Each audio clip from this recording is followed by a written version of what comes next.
The morning sun cast long shadows across the ridgeline shooting complex as the crack of precision fire echoed through the valley. A group of 6 young officers in crisp uniforms dominated the center lanes, their movements synchronized from months of identical training. Their laughter carried between shots, the easy confidence of men who had mastered their tools but not yet faced their purpose. At the far end of the range, a weathered pickup truck pulled into the gravel lot. The door creaked open, and an elderly man emerged slowly. His faded blue cap bore no insignia, his canvas jacket had seen decades of wear, and his movements carried the deliberate pace of someone conserving energy for what mattered. He was perhaps 70, with a face mapped by sun and time. The range safety officer nodded respectfully as the old man signed in. "Lane 8 is open, sir," he said, louder than necessary. As the elderly visitor made his way to the designated spot, his hands trembled visibly while unpacking his simple range bag. The tremor worsened as he attempted to load his first magazine. "Check out Lane 8, muttered Lieutenant Parker to his companions. "Grandpa's got the shakes." Captain Reynolds glanced over, then smirked. $10 says he doesn't hit paper on his first 5. "That's cold, man," Lieutenant Davis replied, though his expression suggested amusement rather than disapproval. The old man seemed oblivious to their attention as he methodically arranged his station, each movement requiring visible concentration to steady his quivering hands. When he finally lifted his weapon, the trembling was unmistakable. The officers exchanged knowing looks before returning to their own targets, occasionally glancing toward Lane 8 with barely concealed condescension. None noticed the quiet dignity in the old man's eyes as he prepared for his first shot. The 6 officers resumed their shooting with mechanical precision, each man a product of the military's standardized excellence. Their targets showed tight groupings, the kind that earned commendations at the academy and approving nods from instructors. Lieutenant Parker adjusted his stance slightly, demonstrating the textbook form that had earned him top marks in his class. "Did you see his first shot?" Captain Reynolds whispered after removing his ear protection. "Missed the target completely. I don't think he should even be handling firearms with those hands." Down at Lane 8, the elderly man's trembling fingers struggled with another magazine. The first round had indeed gone wide, leaving his target unmarked, while the officer's papers showed disciplined patterns of holes. His second attempt wasn't much better, clipping only the outermost ring of the silhouette. "Maybe he's just warming up," Lieutenant Davis offered, though his tone suggested he didn't believe it. "Warming up? At his age, he's lucky if his joints still work," Lieutenant Wilson replied, triggering muffled laughter from the group. "Some people don't know when to hang it up." The range safety officer, a retired Marine with a perpetual squint, approached the elderly shooter. Instead of the expected safety correction, he leaned in with unexpected deference. "Need anything, sir?" he asked, his voice carrying a note of respect that seemed disproportionate to the old man's performance. "I'm fine, thank you," came the quiet reply, the voice steadier than the hands that held the weapon. The safety officer nodded and stepped back, standing a moment longer than necessary before returning to his post. Captain Reynolds noticed the exchange. Simmons usually chews out anyone who can't keep rounds on target." "Probably just feels sorry for him," Parker replied, though uncertainty had crept into his voice. "Old guys stick together." The elderly man continued his methodical process, each movement deliberate despite the tremors. His third shot missed again, but something in his eyes, a focused intensity that contradicted his physical limitations, suggested the story unfolding at Lane 8 was far from complete. The morning wore on as the officers cycled through their practice routines with increasing showmanship. Each successful grouping seemed to embolden them further, their voices growing louder against the backdrop of gunfire. Down at Lane 8, the elderly man continued his solitary practice, his results inconsistent, but his determination unwavering. "This is getting painful to watch," Lieutenant Wilson said during a reload break. "I've seen my grandmother thread a needle with steadier hands than that." Captain Reynolds leaned against the shooting bench, his posture relaxed with the easy confidence of youth. You know what would make this more interesting? We should invite him to join us. Join us? Lieutenant Parker raised an eyebrow. The guy can barely hit the broadside of a barn. Exactly, Reynolds smiled. We could show the old-timer how it's done, make it a friendly competition, might even give him some pointers. Lieutenant Davis frowned slightly. I don't know, seems a bit... What are you afraid he might get lucky and outshoot you? Reynolds challenged, triggering chuckles from the others. Fine, Davis conceded, but keep it respectful. My grandfather was a veteran. The group approached Lane 8 with Reynolds in the lead, their uniforms creating a wall of authority as they surrounded the elderly shooter. The old man looked up, his weathered face impassive, as he carefully set down his weapon. Good morning, sir, Reynolds began with practiced politeness that didn't quite reach his eyes. We couldn't help noticing you're having a bit of trouble today. The old man nodded slightly. These hands don't cooperate like they used to. We're finishing up our qualification practice, Reynolds gestured to his companions, and we thought you might enjoy a friendly competition. Nothing serious, just a chance to shoot alongside some company.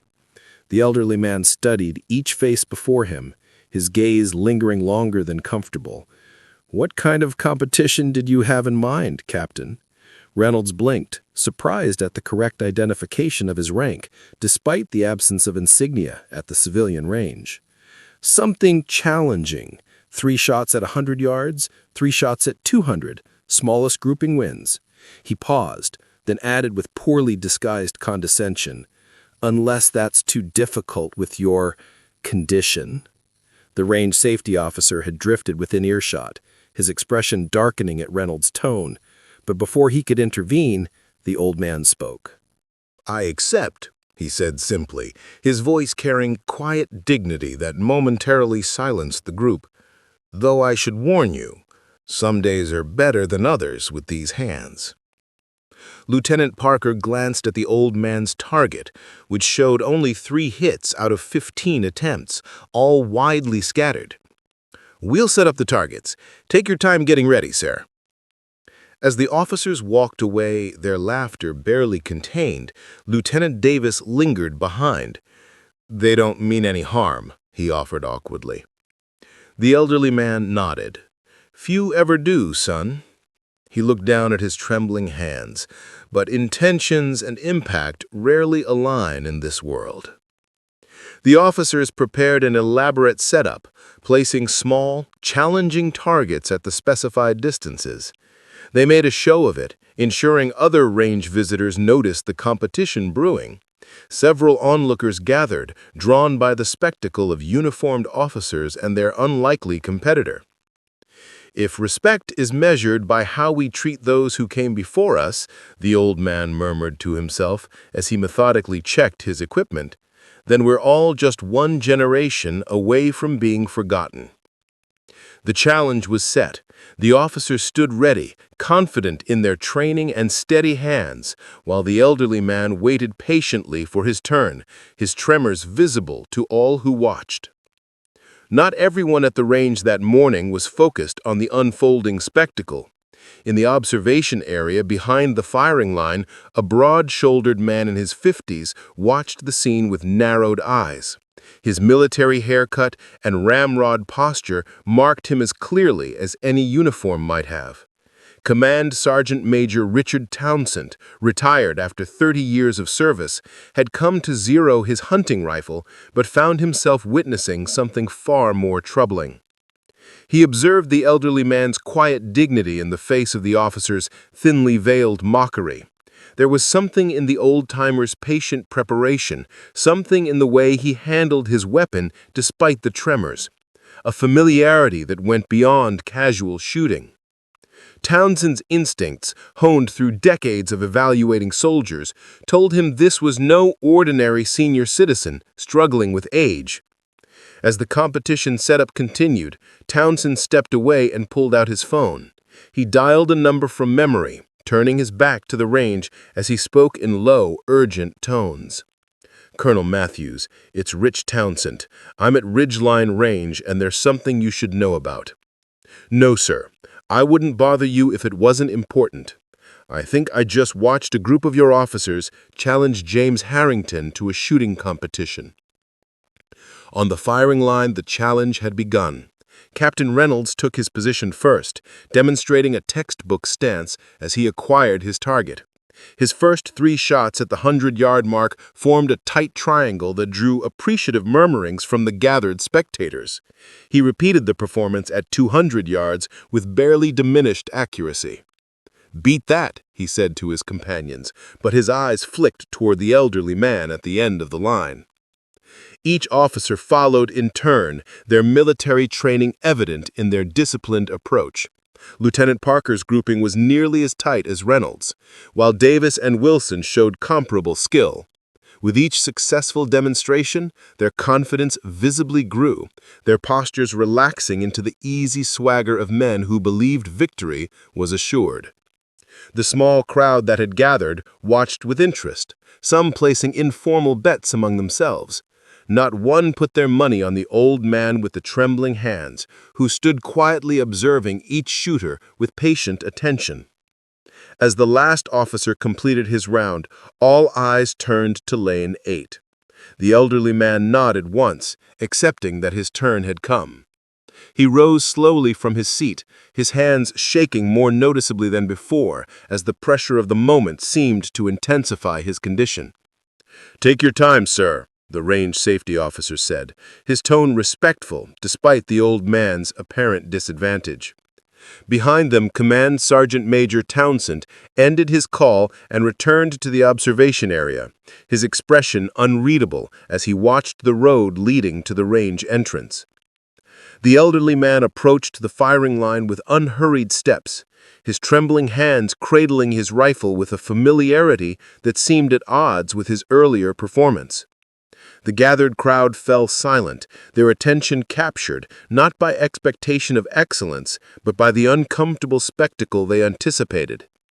Several of the officers exchanged knowing glances, already mentally claiming their victory.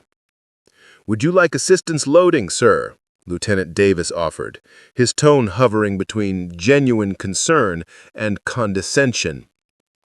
"I can manage," the old man replied quietly. He settled into position, and something subtle shifted in his demeanor.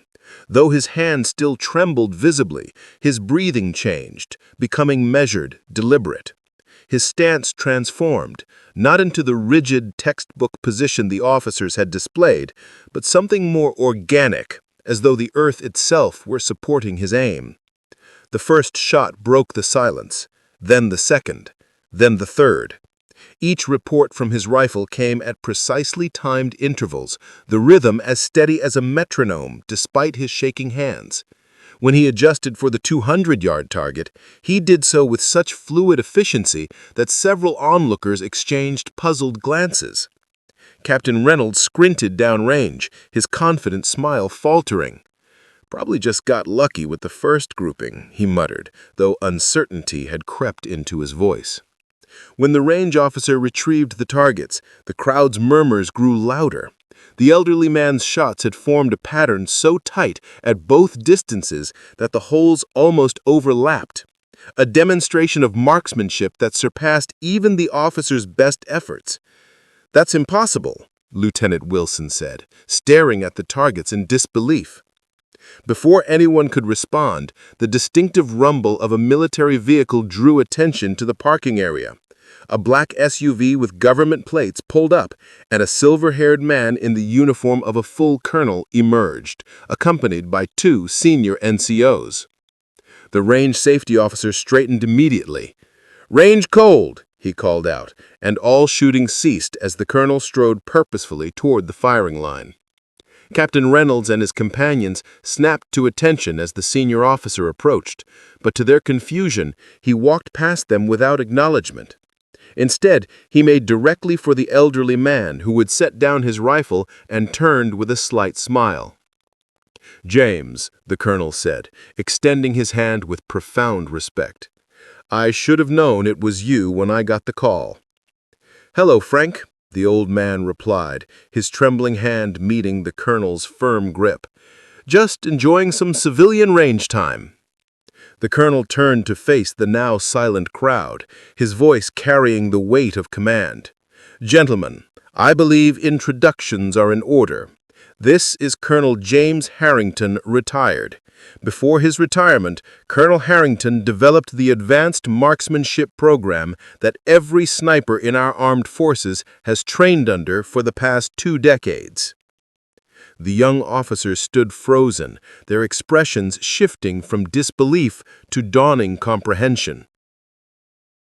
"Those tremors," Colonel Matthews continued, his tone softening, "are the result of injuries sustained when Colonel Harrington carried 3 wounded men to safety under heavy fire in Fallujah, earning him the Silver Star.